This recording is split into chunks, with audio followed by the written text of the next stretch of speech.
All right. When we were last together 2 weeks ago, I was starting to take you through something called that I'm calling the forgiveness framework. This is not something that I came up with on my own. This is actually a lesson I was taught 5 or 6 years ago from a pastor at Transformation Church in Tulsa, Oklahoma. Um, I thought it was a really good lesson. And to that end, I think there's parts of this that need to be shared. Now, for those of you that have your worksheet from 2 weeks ago, I need to embarrass myself. Anybody else need a worksheet? Josh, so there's, yeah, I'm sure. I'm sure. So, and that's fine. That's fine. Those of you that are getting the worksheet today, you're getting the better worksheet because spell check let me down on the first one. Spell check. And now, whenever I got home, Trace pointed this out to me. So I'm gonna begin. And well, the thing was, is it was spelled right, but it's not the right. Like it got by spell check. So what we're doing is we're building a framework because it's not a one size fits all when it comes to forgiveness, right? We need to approach forgiveness in different ways depending on what needs to be forgiven. So what we did is when we were together last time, we talked about how we're going to call it faults, right? And there's three different types of faults. The first one is frustration. Frustration, I think that's spelled right. The second is a fail, and this is where we're going to really have our emphasis where we start today. And then the last one, and everybody can laugh at me. It's supposed to be, it's a flagrant, FL, flagrant foul. Now, those of you that were here last time, you're chuckling because it says fragrant. So it's a foul that smells good, right? Different words have meanings, right? Words have meanings. So that got by me. I obviously didn't catch that. I printed out all these copies and passed them out. When I got home, Trace sort of taps her fingers and rolls her eyes at me and said, did you really mean what was on that? And I'm like, well, no, it's supposed to say flagrant foul. She says, it says fragrant. I'm like, oh. So everybody please laugh. Everybody please laugh at me. I laugh at myself, right? So that's where we are. But what we were doing with this, and what we're trying to do, and I don't know that we're going to get through the rest of this today. There's actually part of me that doesn't want to get through the rest of this today because I think we need the repetitions. And whenever I say we, I actually mean me. I think I need the repetitions on this framework. So it's that, when it comes down to it, it's not one size fits all when it comes to how people offend us. We've been talking a lot about offense over the last 2 months. We've been talking 2 months about this, how people can do things to offend us, and then how do we respond to it? And we have spent this first portion of it really digging into it, and we really haven't even got to some of the specifics in how do we forgive certain people. So there's essentially the way I look at this is it's sort of like small, medium, and large, right? And that's probably not the best way to look at it. But the reality is that there's things that people do that offend us. I'm going to ask you all to close your eyes. And I want you to raise your hand if you've ever been in a room with somebody who was snoring and that bothered you. Oh, look at all the hands. Okay, you can put your hands down, open your eyes. Like, there's a lot of hands that went up. It wasn't everybody's hand, but like, you get that. Like, I actually, I was awakened from apparently a good sleep several weeks ago. And Trace is trying to get me to roll over. She's trying to get me to roll over because I was snoring. And what she realized is that if I'm snoring, if she can get me to roll over, generally that goes away, right? But she couldn't get the right leverage to roll me over. Cheryl, do we have any more worksheets? You guys here for a couple weeks ago? Okay, I got a couple of worksheets here for you.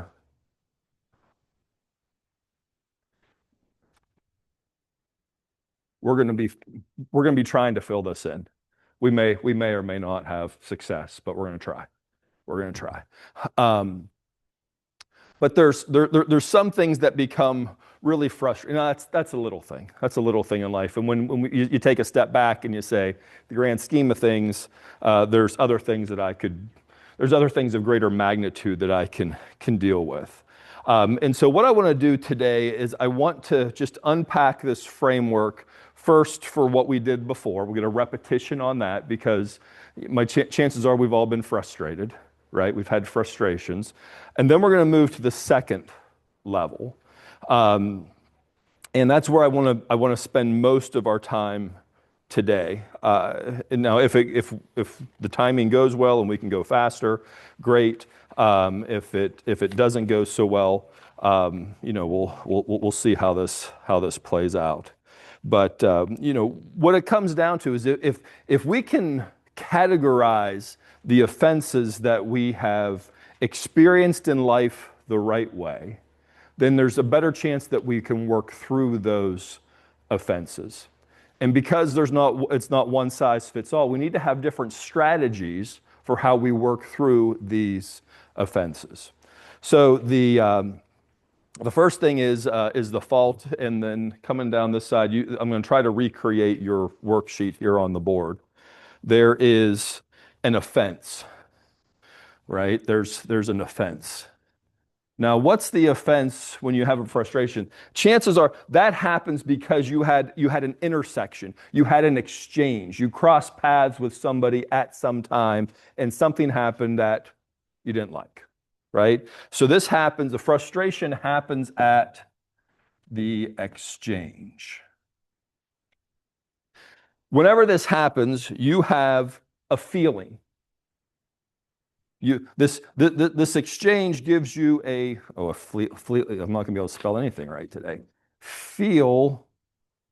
And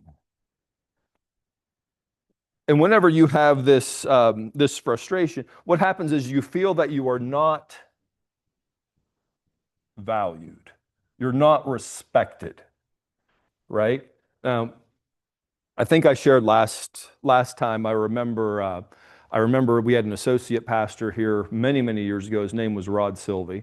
And Rod, I remember him preaching a sermon one Sunday where the example that he used was that, you could be at the intersection in town, you could wave to somebody and they don't wave back.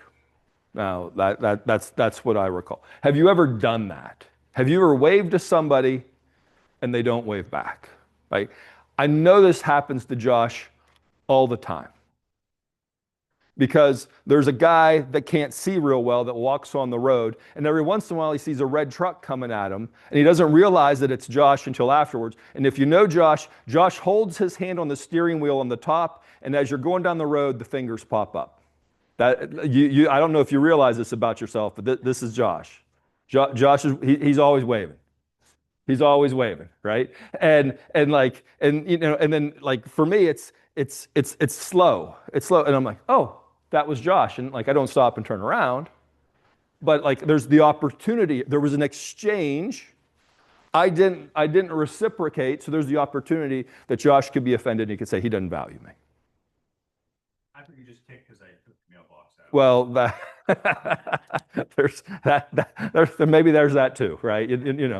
But there's the other side of it, right? The fact of the matter is, somebody has waved at you before and you ain't seen it. Right? We've been on both sides of this equation.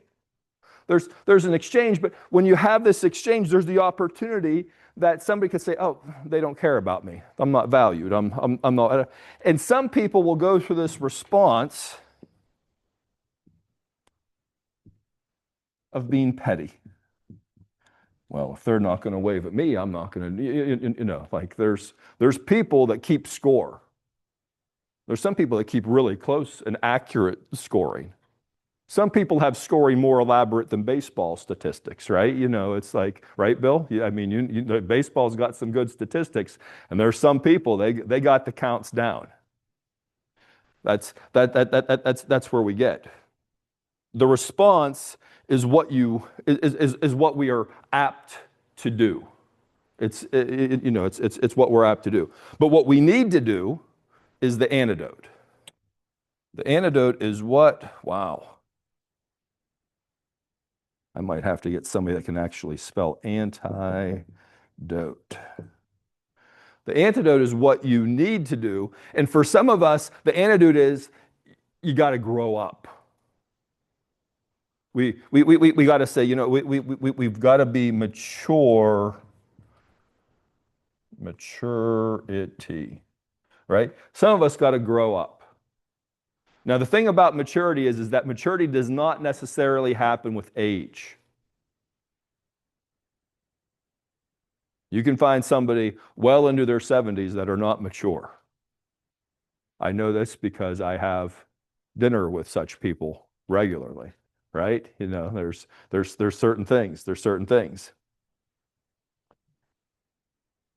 How do we do this? How do we become mature? The answer is we need to practice patience. Patience. And then the healthy reaction, I probably would actually, the healthy reaction is to let it go. And the language we used for this, and this is just to keep all the letters the same way, is bounce back.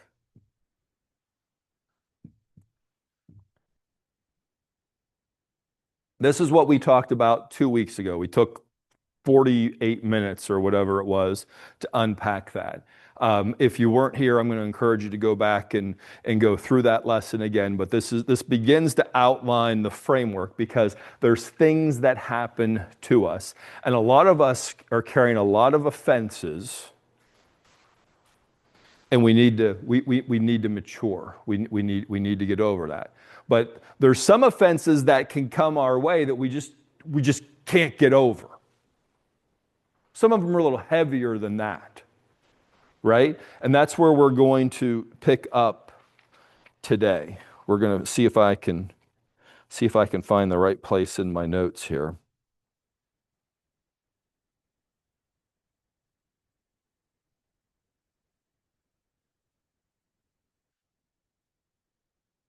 Have you ever had an expectation? Who here has had an expectation?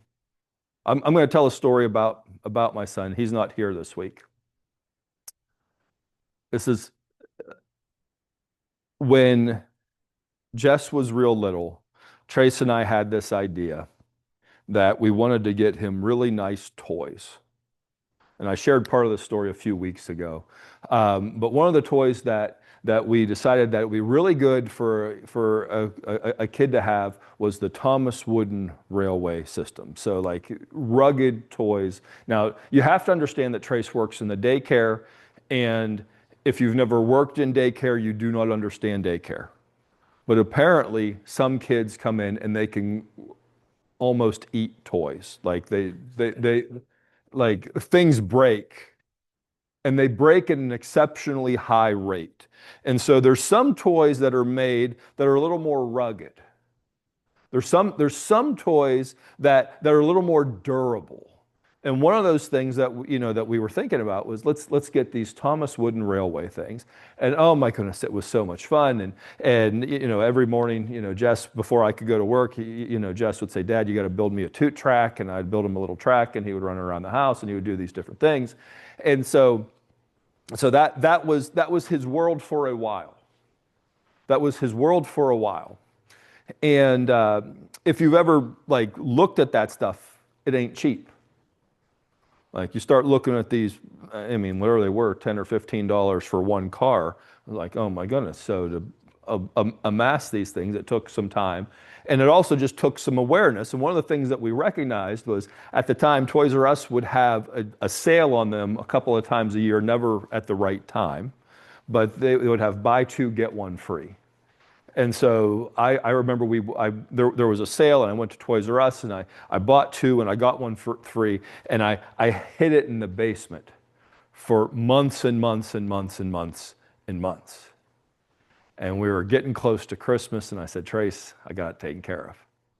I've got Thomas stuff like you wouldn't believe. And we wrapped it up. Jess goes to bed on Christmas Eve. He gets up on Christmas Day. There's packages all under the tree. He opens up the first one. It's Thomas's wooden railroad. And his response was, Thomas is for babies. This is the first of many Thomas-related gifts under the tree. Santa's been watching for a year. He knows you've been naughty. He knows you've been nice. He knows what's on your list, but he gives you the wrong thing.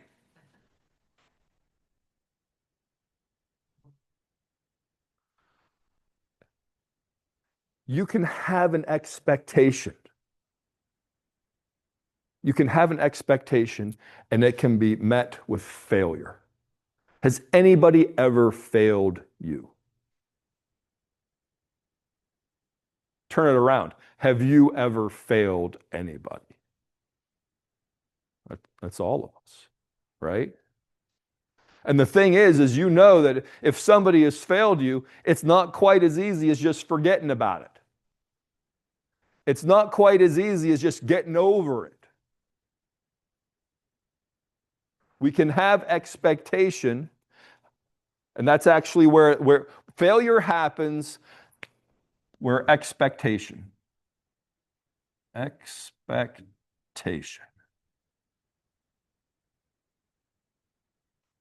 have an expectation. It's right here. The result comes in somewhere other than that. There's a gap. It's a failure. And now there's an offense. Does this sound remotely familiar to anybody?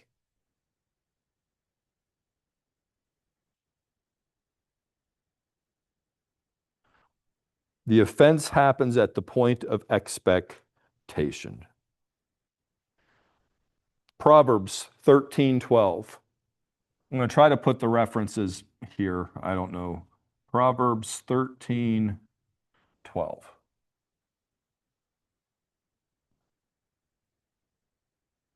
Reads, hope deferred makes the heart sick.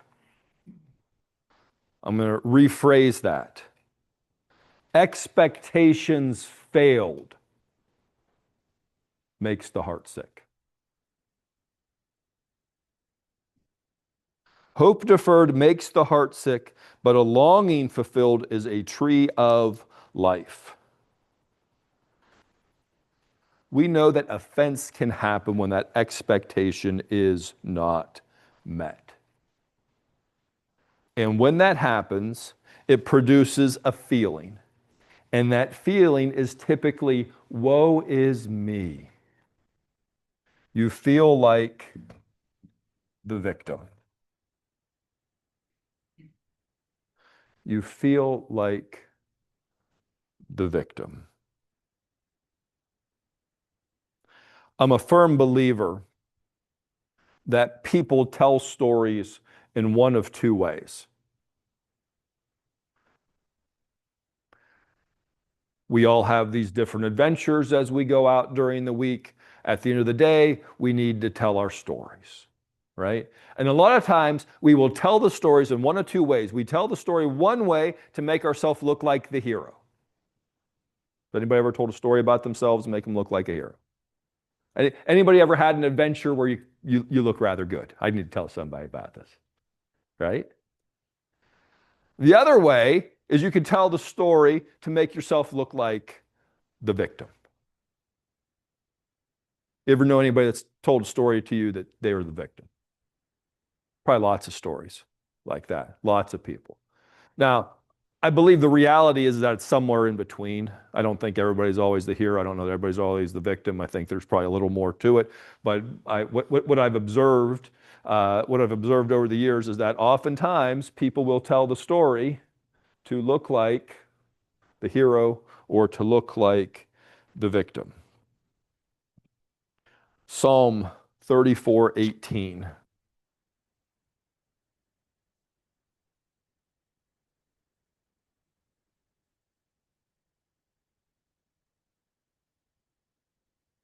Reads, "The Lord is close to the brokenhearted and saves those who are crushed in spirit." Those who are crushed in spirit are victims. Now, when you have this expectation, when this expectation is not met, when you have this failure, you can feel like the victim, and there's a result to that.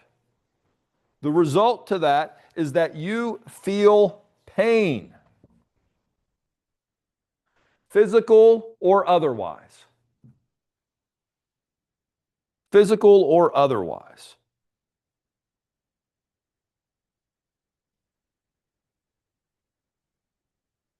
Psalm 147:3.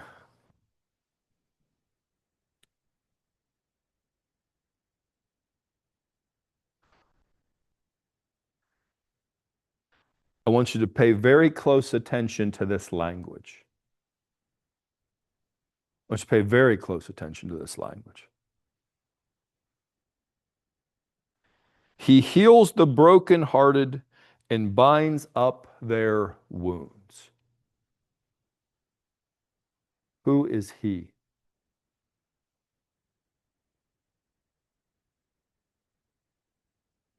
God, right? It's the Lord, right? This is God heals the brokenhearted and binds up their wounds.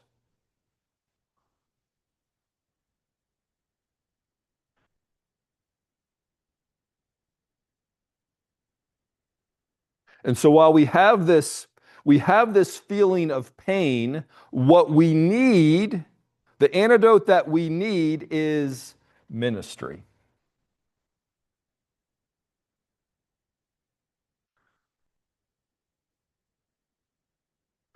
This is going to start to offend many people. So I want you to just be prepared. We're friends. I love you all. If something I say here begins to offend you, we have a framework maybe that we'll be able to figure this out before it's all said and done. Know that there is not intent to offend you, but like some of us have been taught or shown the wrong thing. So I want you to know, and some of this will become more clear as we go forward. What we need is ministry. Have you ever had somebody tell you that something's going wrong and you're like, I'm going to pray for you about that? This is where everybody raises their hand. This is where we're all aware of it, right? I don't think that person.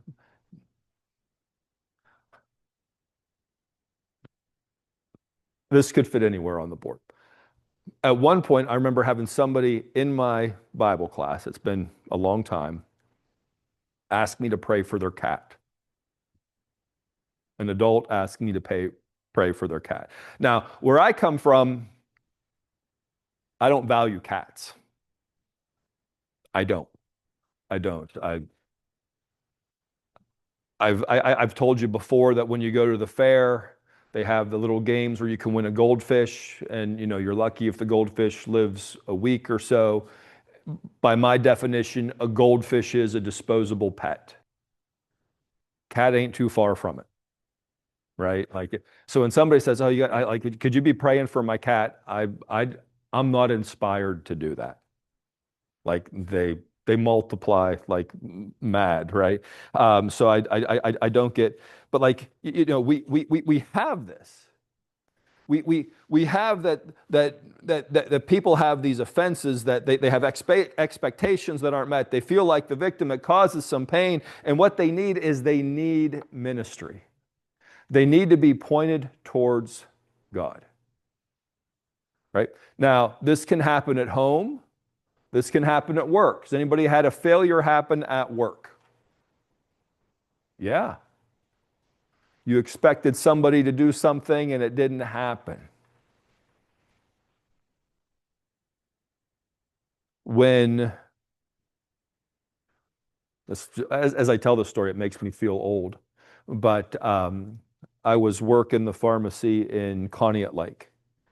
And for those of you that go through Conneaut Lake with any regularity, 20 some odd years ago, that it was just a double wide trailer is what was in Conneaut Lake. And then they took that down and they put up what I called the Taj Mahal of Conneaut Lake, biggest building there was in Conneaut Lake. And business was booming, right? Like there was all, like, I think they made it a bus stop after that. Like people came in droves. And I was working and I had a partner, and the partner would say, would make promises to people that would be expected for me to keep. But then he didn't do anything to allow me to fulfill those promises. So, for example, somebody may say, hey, could you order something for me? And he would say, yes, I would love to order that for you. It'll be here tomorrow. You know, now the thing was, is he wasn't going to be there tomorrow. I was going to be there tomorrow. And the thing was, I didn't know it. And like, there were all these things. And so there was failure, there was failure, there was failure, there was failure. It was repeated, it was repeated, it was repeated, it was repeated. And it got to me. You know, I got to the point where I didn't like working with that partner. Nobody else has any idea what this is like. This is where some people shake their head. Right? Like this is where when you need ministry, it's not just praying for somebody. You also need some community. You need some people that can come alongside you, people that you can lean on. Here's a reflective question for you right now. How many people can you lean on?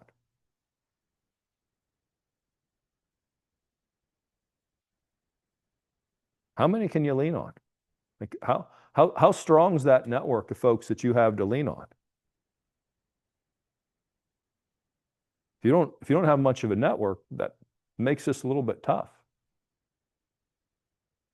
When you need ministry, some of us actually need to go knock on Pastor John's office. We need to have some real conversations with Pastor John.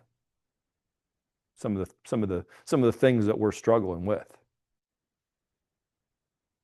Well, Pastor John is in here today. I didn't know he was going to be in here. I didn't know that I was going to be volunteering his calendar for you all to fill it up. But I also know this: some of you actually are dealing with this pain of failure and feeling like a victim, and some of you are happy being there. Some of you like it. I hope that offends you enough that it gets you to take action. I hope it offends you enough that it gets you to take action. Some of you need to spend some time with the staff here at the church to help work through this. Because the thing about ministry is that it's not a one-time thing. The answer is that it is a process.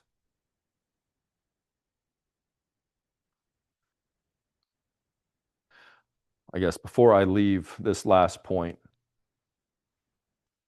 James 5:16.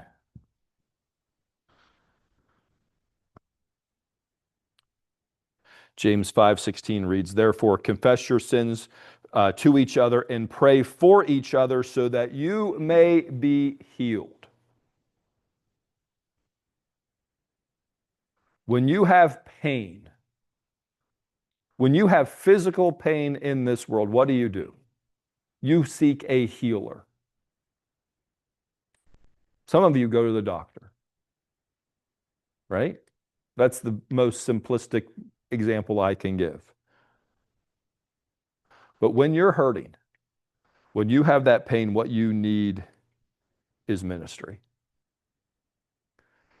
as we begin to unpack this framework today, I am curious. Don't answer this for yourself, but I want you to think about somebody that you know. Think about some. Does anybody come to mind for you that's fallen down this thing and you recognize that what they need is ministry? This is where every hand goes up. This is the participant. We all know people like this. And the reality is that we may all be people like this.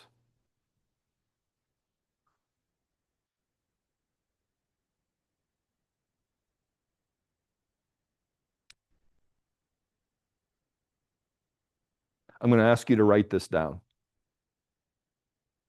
I'm not going to embarrass you with this, but I'm going to ask you to write down on your paper around this thing, write the words, I need ministry.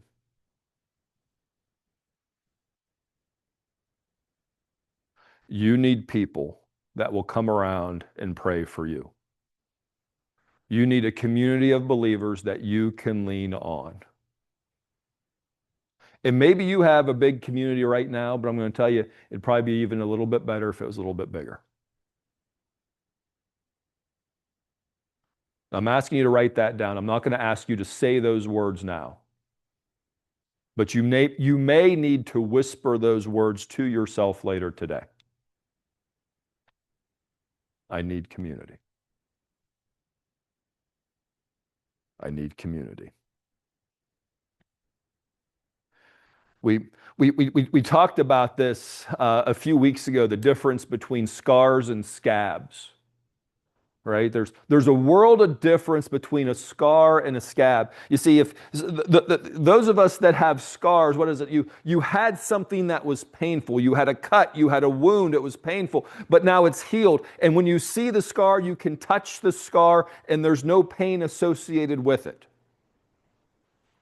But some of us have these wounds, and what happens is they just scab over and they're not healing. And as much as we just try to forget about it, as much as you see, this is where if we don't have the right framework, we're not getting to the healing that we need to have. If it's just, I'm just going to forget about it, I'm just going to forget about it, I'm just going to forget about it, I'm going to get over it, but it's not healing. And then you bump that scab, and what happens? The pain comes back.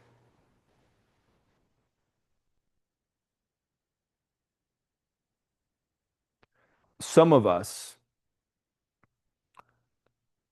have fallen for the idea that forgiveness is just a one-time thing. I just need to forgive it and be over it. But the reality, when we start getting into bigger type of offenses, is that it's a process. It's not one time having somebody pray for you.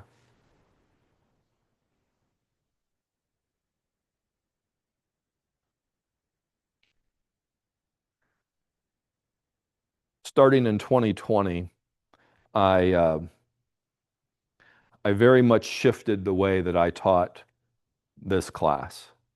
Up until that point, I think what we had done up until that point right before the pandemic was we were just doing a chronological study, and we had done that for years and years and years and years. And when we got to the pandemic, what sort of changed for me was that I realized is that we need to be more salt and light in the world. And I very much shifted at least the undertones of the lessons that I prepared to be more leadership focused, because the world needed so much of that, especially in the pandemic. And one of my favorite leadership principles this completely changed the way that I looked at things, was something that was called the law of process. And the law of process very simply said that things don't happen in a day, things happen daily. Your leadership doesn't improve in a day, your leadership improves daily. And that was so liberating for me, because I had fallen for the lie that it's just a one-time thing, and all of a sudden you go from here to here. You go from not being a good leader to being a good leader. I had fallen for that. And because I had fallen for that, whenever I looked in the mirror, I saw a guy that wasn't that good of a leader. and I was frustrated and whatever. So understanding this principle. Now, I want to apply that same thing to when we're talking about forgiveness. Some of you have fallen for this idea that all you have to do is forgive and it's done. And then you realize when it comes back, the pain is still there. Like, am I doing it wrong? Well, maybe you are. Maybe it's not so simple as just saying, "Hey, I'm forgiving this and I'm just moving on." It's a process. You got to go through it. Now, some of you who have been in church for a very long time, that may make you a little uncomfortable. That may make you a little uncomfortable. So I want to use a little bit of scripture here to hopefully give a little better context to this. If you will, turn with me to Proverbs chapter 3. Proverbs 3, verses 5 and 6.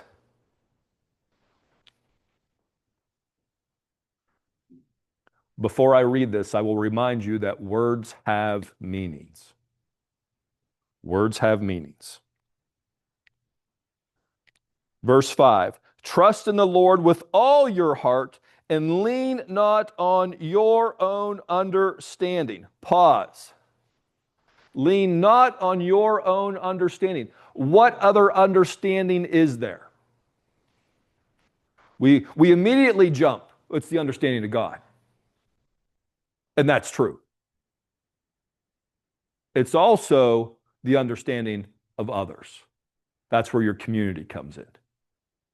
Right? That's where having people who have maybe gone through something like this before, that's where this comes in. Lean not on your own understanding. It's more than you. Verse 6, in all your ways submit to him, submit to God, and he will make your path straight.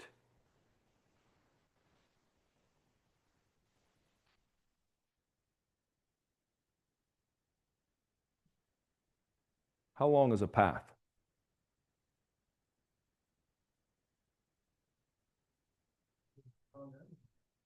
You haven't found the end of it? Words have meanings. He will make your paths straight. A path, by definition, is more than one step. By definition.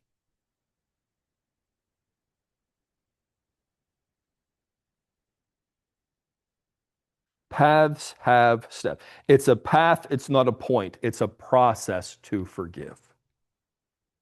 It requires steps, plural. It's not just one. It requires steps to get through this.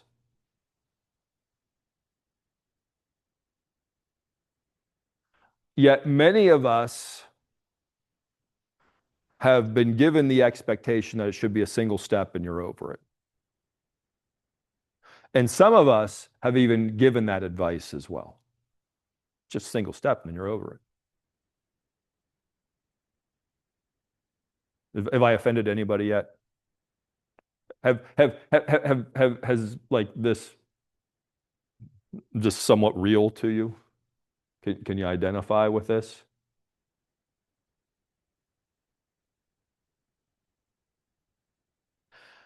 This is what I want you to know about the process. It's not just time. A process is, I'm going to abbreviate this. Oh, I shouldn't. It's time times activity. A process is time times activity. It's a process to become a good juggler. Does anybody know how to juggle in this room? Nobody knows how to juggle.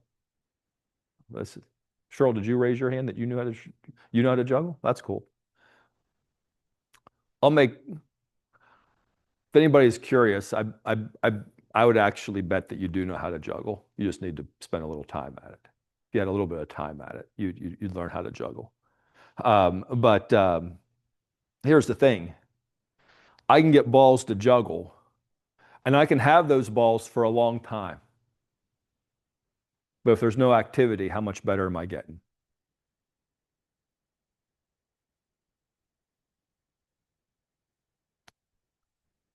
Would any of you be surprised that I didn't get any better if I've had balls to juggle and I've had them for years, but because I haven't touched them, I haven't gotten better? Or would any of you be surprised that because I bought the balls to juggle and I've had them for years, that somehow whenever I pick them up the next time, I'm going to juggle beautifully? Some of you be more surprised by that.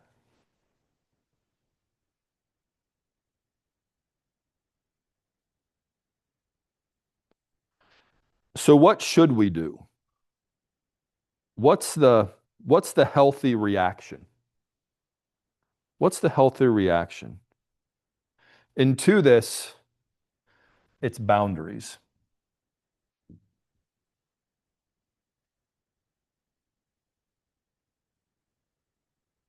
It's boundaries. Proverbs 4:23.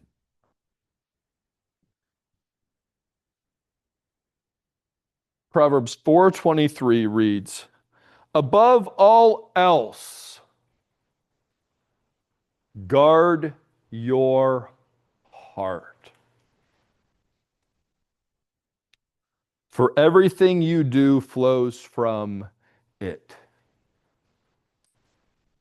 Above all else, defend your heart. Above all things, put boundaries around it.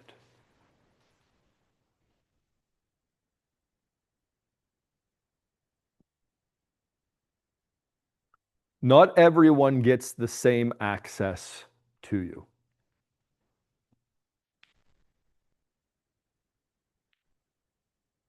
And this, I don't know, maybe this is a harsh lesson come holiday season, because my guess is some of us have family members who have failed us. Maybe we have family members who are actively failing us right now.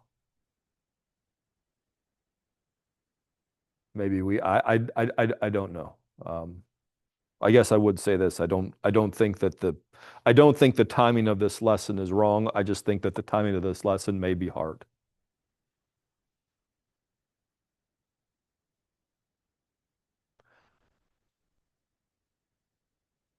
You do not need to allow the same level of access to those people who hurt you over and over and over and over again.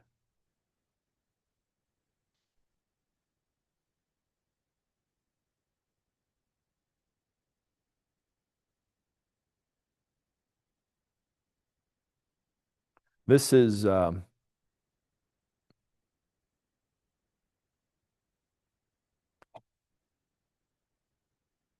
this is something that I would tell you personally, that I'm just trying to come up with the right language here, because I don't know that I have it. But if somebody has caused harm to you or your household,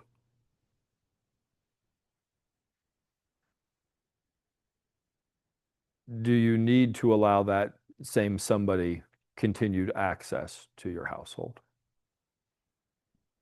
And sometimes, and I'm just sharing with you, my thought is that, well, what if that somebody really needs to what if that somebody really needs to hear about Jesus?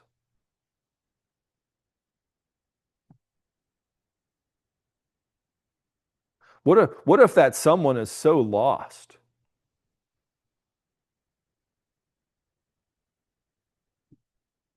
And I'll tell you,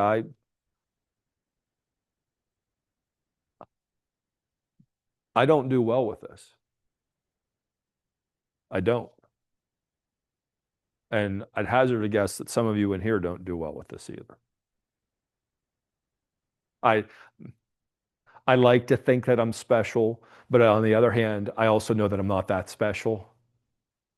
So, like the things that I struggle with, I'm reasonably sure there's somebody else in this room that struggles with the same thing.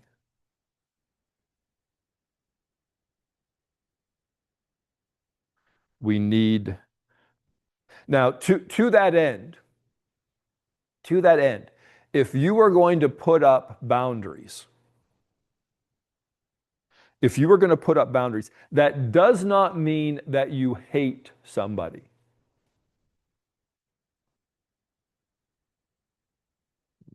These are like nuanced things that at least the enemy has tried on me.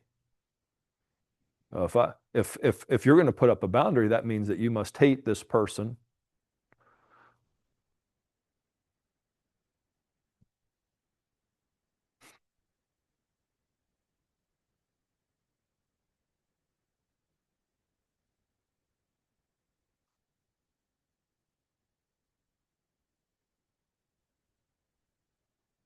I'll I'll use the example of someone who has a different. Let me tell you, we are aware at least of people who get very much wrapped up in politics. Yes? We know people who are passionate, that their side knows what's best, and the other side is a bunch of essentially idiots. I think that's a technical term. Or maybe that's a biblical term. I don't know. Maybe idiot's a biblical term. But like now the thing is that when you get to there's some people that will come together and they'll clash in such a way that it's very uncomfortable. It's very uncomfortable. Do any of you know families that have maybe had to endure conflict like that? Not yours, of course, but you know where maybe you know something like that. Like you need boundaries. And maybe it's like, hey, this get together, this is not what we're talking about. Or maybe like that's where it is. Maybe when you get together, you just don't get together long enough, but that's where the conversation goes.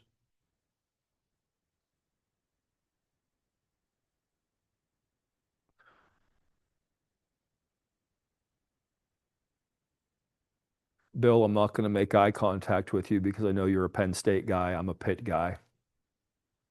My father-in-law is a Penn State guy, and he feels the need to on some with some regularity uh, promote the virtues of Penn State. I am making eye contact with this.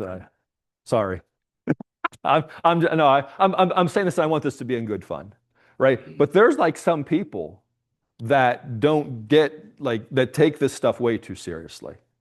They take it way too seriously.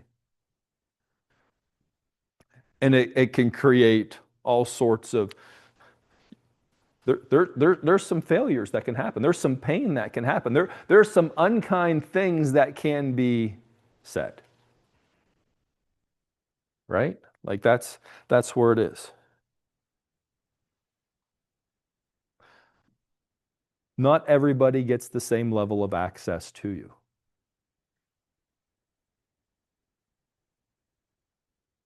There's some people that get more time. There's some people, and you already know this in your life.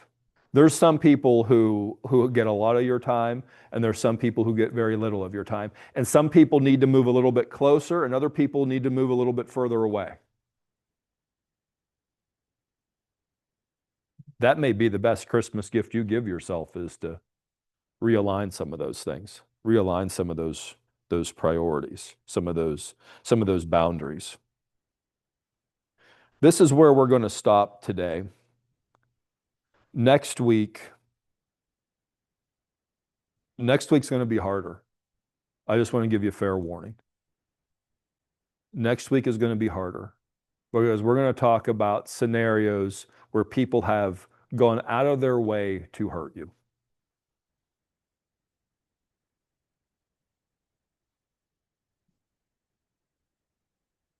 And I think in some instances they don't even realize how far they're going out of their way, or they didn't realize that it was going to hurt you this bad, or whatever it is. But we're going to talk about that, and it's different.